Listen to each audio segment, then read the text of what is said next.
in their communities and important voices when it comes to housing inequities.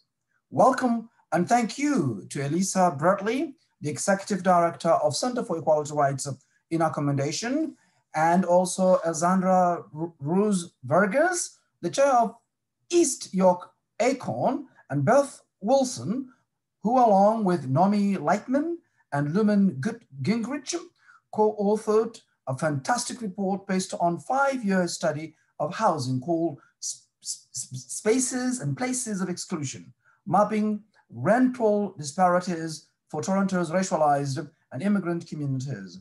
Housing in Ontario is in a state of crisis. Racialized, newcomer and refugee communities are disproportionately affected by this crisis.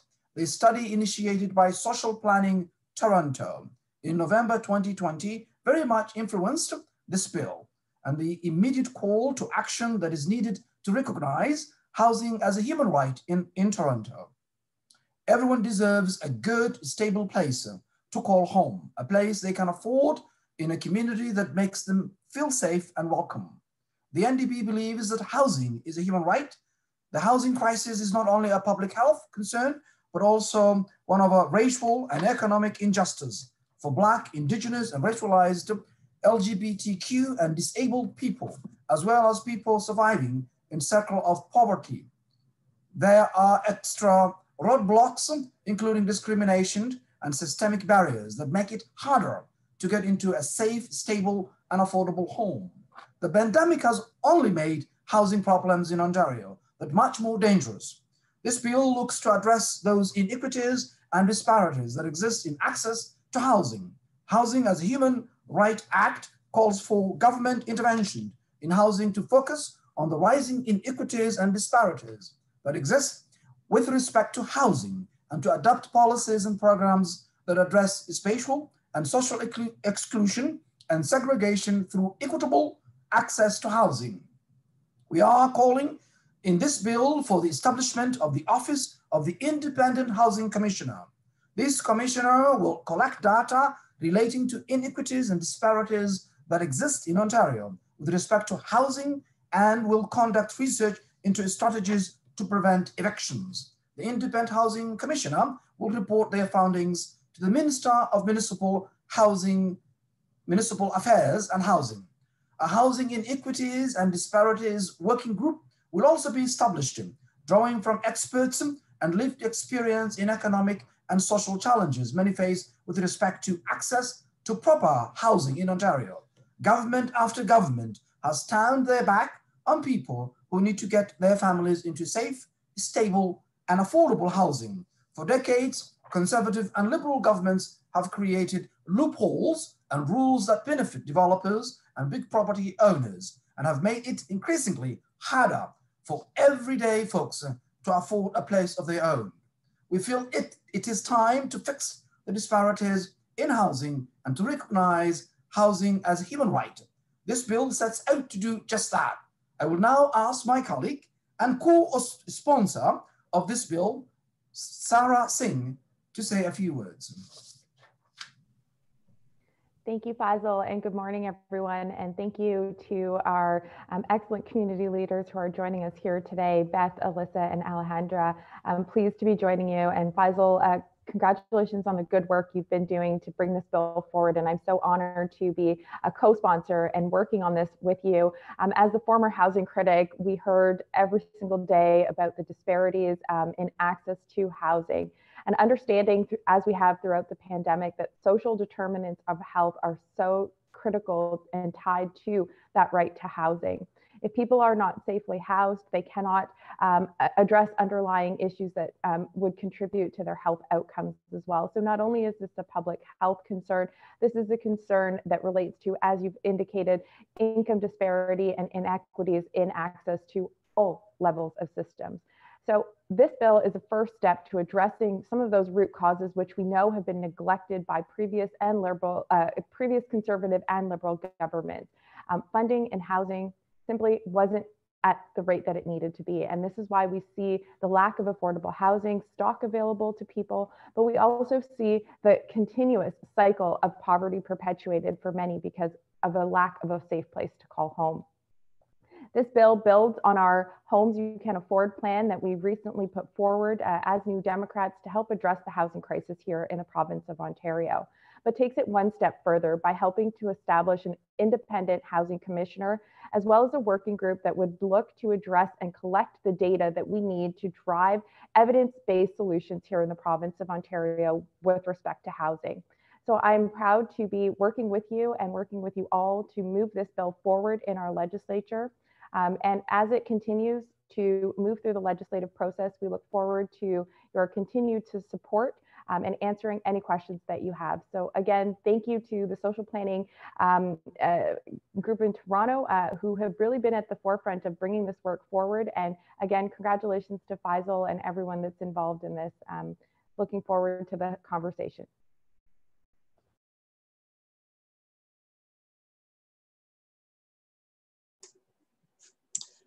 Thank you very much for inviting us to speak today. My name is Beth Wilson, and I'm speaking on behalf of the Social Planning Network of Ontario and also the research team that wrote the Spaces and Places of Exclusion report, which included Naomi Lightman from the University of Calgary and Luann Good-Gingrich from York University. On behalf of both, I'd like to thank MPP Hassan and Singh for and their staff for bringing forward this important bill. We're very pleased that our work has informed the creation of this bill. In the Spaces and Places report, we recognize housing as a matter of human rights, of public health, and racial justice. And our research demonstrated the multiple dimensions of the housing crisis, particularly in terms of the lack of affordable housing and overcrowding in rental housing. It showed the spatial or geographic dimensions of the crisis, and it demonstrated the disproportionate impact on racialized immigrant and refugee populations. We strongly support the bill's call for the creation of a housing inequities and disparity working group that would use disaggregated race-based and other social data to study and publicly report on the indicators of the rental housing crisis. And that work is important because it will help government and civil society to evaluate how our housing policies and plans are or are not realizing the human right to housing and for specific populations. Establishing a working group will be critical to accessing important data, to informing public understanding of issues, and to creating effective and equitable housing policies. When we were conducting the Spaces and Places research, we found that disaggregated data on housing is often not publicly available. So this working group will serve a very important purpose in monitoring the situation. We also strongly support the establishment of an independent housing commissioner as an essential role for advancing the human right to housing. Thank you very much.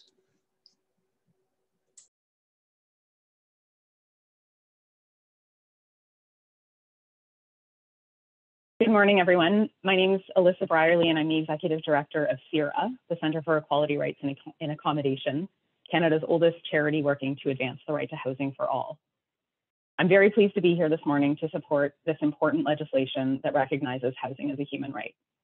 This is so important because at CERA, we hear from and work with thousands of Ontarians every year who experience violations of their right to housing. We hear from low-income and increasingly middle-income Ontarians who are not able to find housing that they can afford. We hear from individuals with disabilities who aren't able to find adequate housing that accommodates their needs. We hear from Black, Indigenous, and other Ontarians of color who experience blatant and rampant discrimination when trying to find and stay in their housing. We hear from individuals living in poverty or on a fixed income who are being pushed out of their housing so that their landlords can raise the rent. We hear from renters across urban areas who live in substandard conditions, and we see the population of people without homes exploding as housing continues to turn into a speculative asset, increasingly controlled by REITs and wealth management funds, and getting farther and farther out of reach for ordinary people. We know at CERA, and the people we work with across Ontario know that enough is enough. Ontarians need their government to step in and protect them when our systems fail. Our housing system is failing and we need drastic action now. That's why this bill is so important. And recognizing and committing to treat housing as a human right is so important to making sure that we have a housing system that works for all Ontarians. The federal government and the City of Toronto have both recognized that housing is a human right and have committed to take concrete actions to make sure that the right to housing becomes a reality. And it's time for the province to step up and do its part to make the right to housing a reality for all Ontarians as well. This legislation is a crucial step forward in making sure that we have a housing system that works for people in this province. We believe at CIRA that the lack of adequate, accessible, and affordable housing for all is one of the most significant human rights challenges and moral issues of our time. I would strongly urge all members of the Ontario Legislature to support this bill so that we can make sure that all Ontarians are able to enjoy their right to housing. Thank you.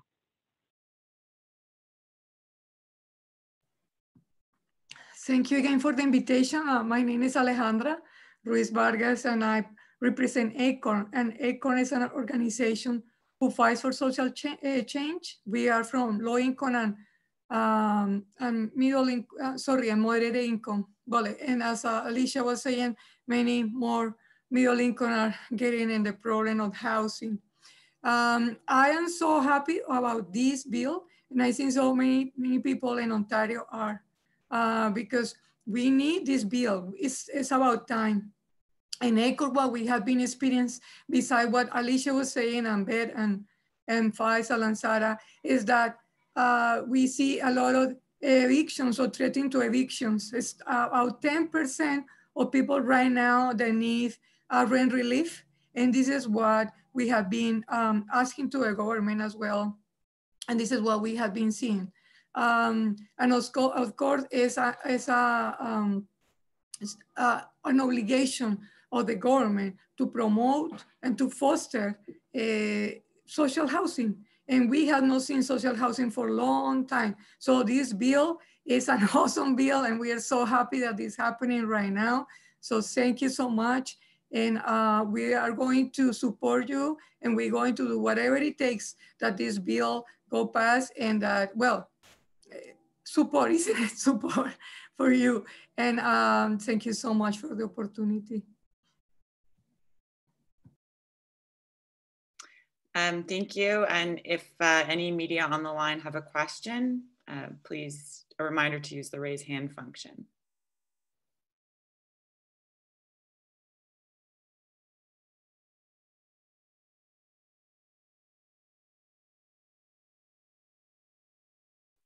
Okay, it looks like there are no questions on the line at this time. So thank you so much, everyone, for participating. And Faisal, I'll just hand it to you to thank you to each and every one of you. And definitely we will be able to move forward this, and definitely we'll continue to ask your support, and definitely we'll be able, when we table, and we need to also talk to everybody in the province to make it, to create also that pressure. We'll also create a petition. We'll make sure, you know, that we are pressuring the government to make sure this is passed. And we'll be in touch. And I thank you again, each and every one of you. Thank you also, Sarah. Thank you to Beth. Thank you to Elisa. And thank you, Alejandra. Okay, thanks all. Thank you. Thank you, everyone. Thank you. Have a beautiful day. Huh? Bye-bye. Bye.